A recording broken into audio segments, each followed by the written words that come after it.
హాగరు మరియు ఆమె కుమారుడైన ఇష్మాయేలు అబ్రహాము శారా వారి ఇంటి నుండి వెళ్ళగొట్టబడినప్పుడు హాగరు ఇష్మాయేలు బెయేర్షెబా అరణ్యములో ఇటు అటు తిరుగులాడుచున్నారు. వాళ్ళు తెచ్చుకున్న తిత్తిలోని నీళ్లు అయిపోయినప్పుడు హాగరు ఇష్మాయేలుని ఒక పొద కింద పడవేసి, ఈ పిల్లవాని చావు నేను చూడలేను అని అతనికెదురుగా కూర్చుండి ఏడుస్తుంది.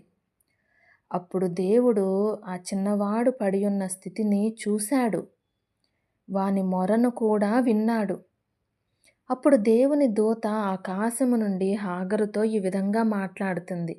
హాగరూ, భయపడకుము. ఆ చిన్నవాడున్న చోట దేవుడు వాని స్వరాన్ని వినియున్నాడు.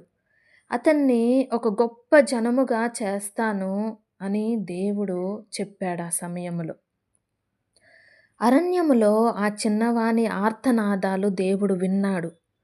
భవిష్యత్తేంటో తెలియని, గమ్యమెటో కానరాని ఆ చిన్నవాని తీవ్రమైన పరిస్థితిని దేవుడు చూశాడు.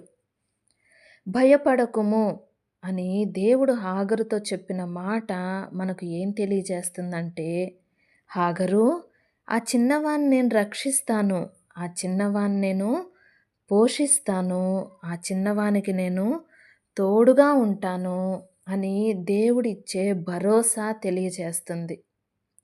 అదే సమయంలో దేవుడు వారు త్రాగడానికి నీళ్ల ఊటను చూపించాడు. ఆయన వాగ్దానం చేసినట్లుగా ఇష్మాయేలును ఒక గొప్ప జనముగా దేవుడు చేశాడు. అతని నుండి 12 రాజులు వచ్చారు.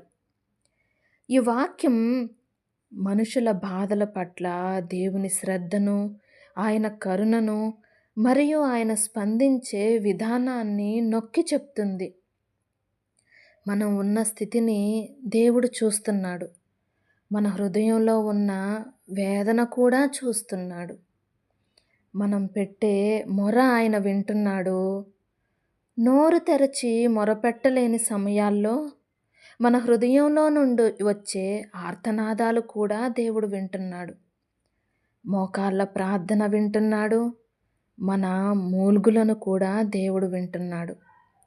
ఇష్మాయేలును ధైర్యపరిచి అతనికి తోడయ్యుండి వాగ్దానాన్ని నెరవేర్చిన దేవుడు ఖచ్చితంగా మన ఆర్తనాదాలు కూడా వింటాడు.